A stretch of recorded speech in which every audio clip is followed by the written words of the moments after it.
Je voudrais dire aux parents qui sont ici, ne forcez pas vos enfants pour devenir quelque chose. Priez pour découvrir ce que Dieu a établi pour eux. Aidez-les à découvrir le plan de Dieu pour eux. En accomplissant ce plan, vous serez heureux et seront heureux.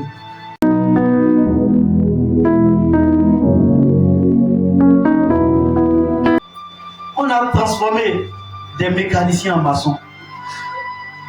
On a transformé des médecins en pilotes. Nos parents et les parents ont voulu faire des enfants une version améliorée d'eux. Leur échec, ils ont voulu que les enfants puissent accomplir leur ambition. Alors que Dieu a un programme sur la vie de chaque enfant. L'influence des parents parfois, il veut que son enfant devienne ci, sans savoir ce que Dieu a prévu que l'enfant devienne. Beaucoup de destinées ont été avortées. Beaucoup ont été forcés à faire autre chose. Et beaucoup se sont forcés à faire quelque chose par convoitise et compétition. Ta destinée, c'est ce dans quoi tu seras heureux. Si Dieu veut que tu deviennes un entrepreneur et tu dis tu seras médecin, tu seras pas heureux. Mais le problème, c'est que tu peux devenir médecin. Ah, quelle tragédie.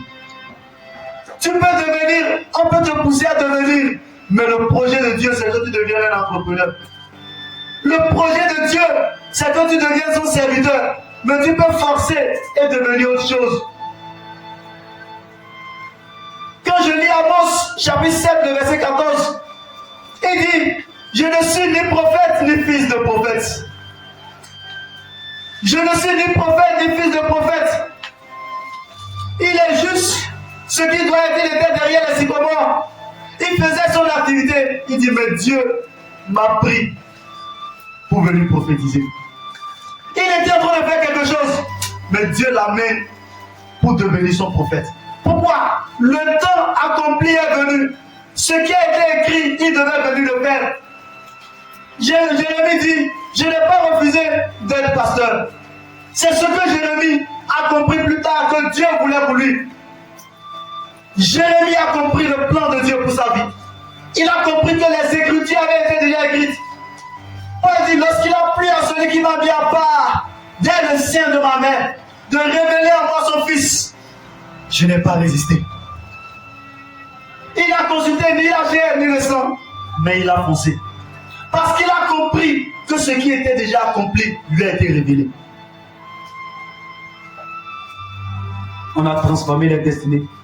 Je voudrais dire aux parents qui sont ici, ne forcez pas vos enfants pour devenir quelque chose. Priez pour découvrir ce que Dieu a établi pour eux. Aidez-les à découvrir le plan de Dieu pour eux. En accomplissant ce plan, vous serez heureux et seront heureux. Le problème des parents, c'est que eux, pour eux, l'accomplissement de la destinée, c'est la quantité d'argent qui revient à la maison. C'est l'honneur que l'enfant va leur donner quand on va dire, voilà, mon enfant, il est douanier, il est médecin. C'est ça leur sujet de gloire, c'est pour leur propre fierté. C'est l'égoïsme et l'orgueil des parents qui les poussent à ça. Ou soit leurs ambitions ratées. Le parent a voulu devenir médecin, il a voulu devenir pilote. Et le cours de la vie n'a pas permis. Il dit, un de mes enfants sera pilote. Mon enfant doit être pilote. Ou soit quand il a vu l'honneur qui est donné au pilote, il veut que ses enfants aussi puissent avoir cet honneur. Est-ce que c'est ça la destinée?